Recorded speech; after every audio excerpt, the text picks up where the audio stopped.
রোগী ভর্তি নিয়ে স্বাস্থ্য দপ্তরের নির্দেশিকা। সরকারি হাসপাতালে চিকিৎসকদের কড়া নির্দেশিকা।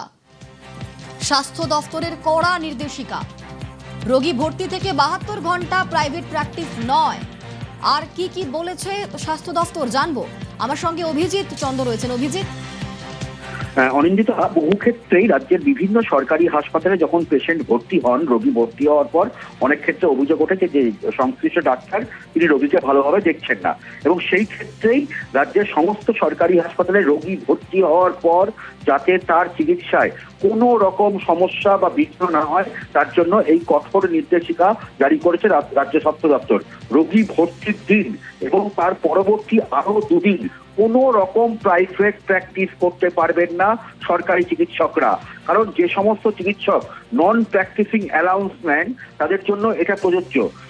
যার অধীনে রোগী ভর্তি হচ্ছেন সেই চিকিৎসক সংশ্লিষ্ট রোগী ভর্তি হওয়ার সময় থেকে মোট 72 ঘন্টা কোনো রকম প্রাইভেট প্র্যাকটিস করতে পারবেন না।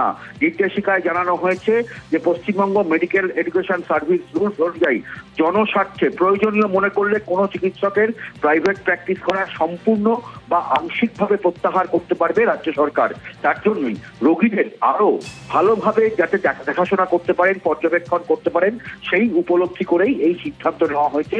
অত্যন্ত গুরুত্বপূর্ণ নির্দেশিকা। লাখ লাখ রোগীর অনেকটাই উপকার হবে। তার ফলে রোগী ভর্তির দিন এবং তার পরবর্তী আরো দুদিন কোনো রকম প্রাইভেট প্র্যাকটিস করতে পারবেন না যে পেশেন্ট যে ডাক্তারের আন্ডারে ভর্তি হয়েছেন সেই ডাক্তার। অনিন্দিতা, ধন্যবাদ।